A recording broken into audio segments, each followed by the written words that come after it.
कहानी शुरू होती है एक ऐसे वक्त से जब धरती पर पानी अब सोने से भी ज़्यादा कीमती बन चुका है। बारिश सालों से नहीं हुई, ज़मीन फट चुकी है और हर तरफ सूखा पड़ा है। लोगों के पास अब बस एक ही चीज़ बची है, जीने की ज़िद। हम मिलते हैं एक किसान अर्नेस्ट होल्म से। वो अपनी ज़मीन को बचाने की पूरी कोशिश कर रहा है, लेकिन हालात उसके खिलाफ हैं।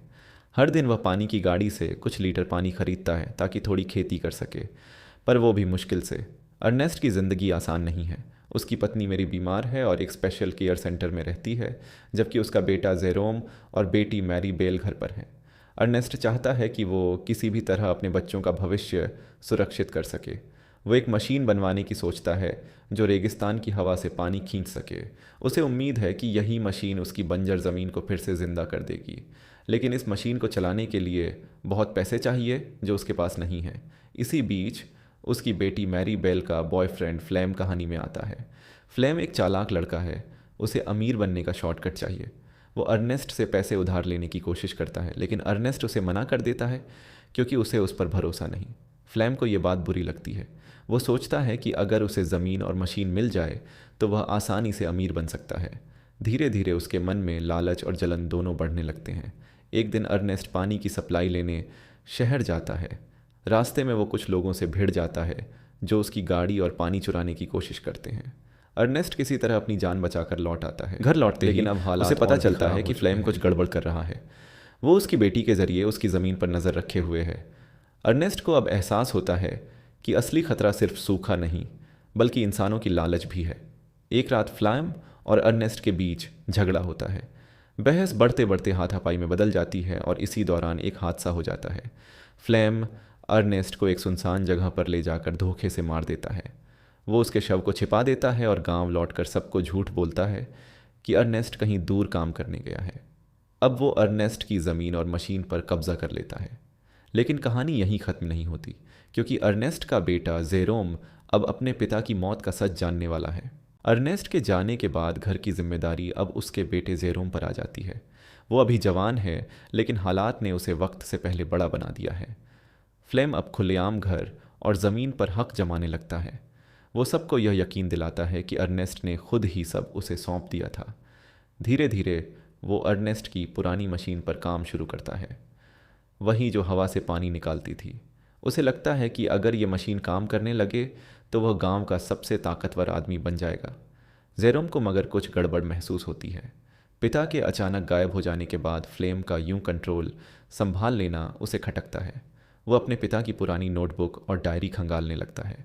डायरी में उसे अजीब बातें मिलती हैं। कुछ पेज पर अर्नेस्ट ने लिखा होता है कि किसी पर भरोसा मत करना, पानी के पीछे हर कोई पागल है। यहीं से जेरोम को शक होता है कि फ्लेम के पीछे कोई रहस्य ज़रूर है। एक दिन वो छुपते हुए फ्लेम का पीछा करता है और देखता है कि वो उसी जगह गया है जहां उसके पिता आखिरी बार दिखे थे। वहां उसे मिट्टी में दबी हुई अपने पिता की पुरानी चीज़ें मिलती हैं। जेरोम समझ जाता है उसके पिता की मौत कोई हादसा नहीं, एक साजिश थी। अब उसके अंदर गुस्सा उबलने लगता है, लेकिन वो तुरंत कुछ नहीं करता।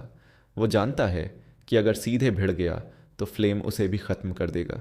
वो चुपचाप सबूत जुटाने लगता है और मशीन को खुद से ठीक करने की कोशिश करता है। वो रातों को मशीन के पार्ट्स पर काम करता है। फ्लेम को पता नहीं कि वो धीरे धीरे सब कुछ समझ चुका है। जेरोम अपने पिता का सपना पूरा करना चाहता है, पानी वापस लाना और उनकी ज़मीन को फिर से ज़िंदा करना। उधर फ्लेम अब पूरी तरह लालच में डूब चुका है। वो मशीन का इस्तेमाल अपने फ़ायदे के लिए करना चाहता है और गांव वालों से पानी बेचने की योजना बना लेता है। लेकिन उसकी किस्मत अब पलटने वाली है।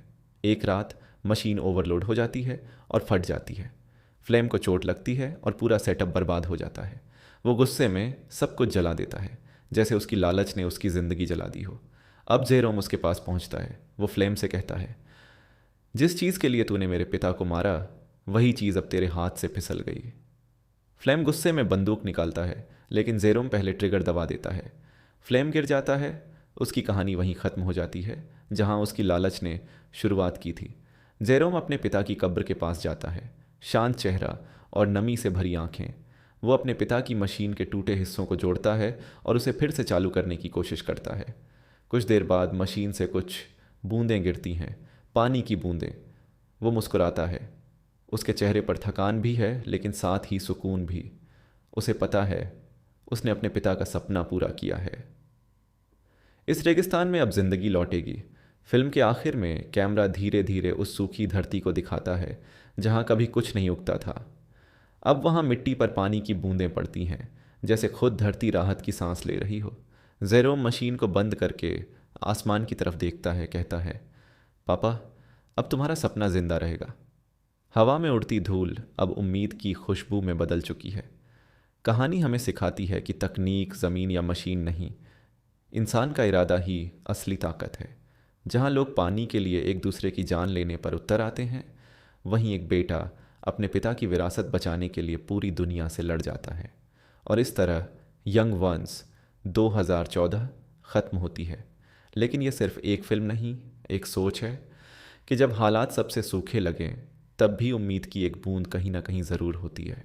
अब भाई, अगर तुम्हें भी ये फिल्म समझ में आई हो या वीडियो पसंद आया हो तो लाइक करो, शेयर करो और चैनल को सब्सक्राइब ज़रूर करो, क्योंकि ऐसे ही और मज़ेदार मूवी एक्सप्लेन लाने में हमारी क्रिएटिविटी मशीन को भी थोड़ा पानी चाहिए। मिलते हैं अगली फिल्म में, फिल्म समझो के साथ।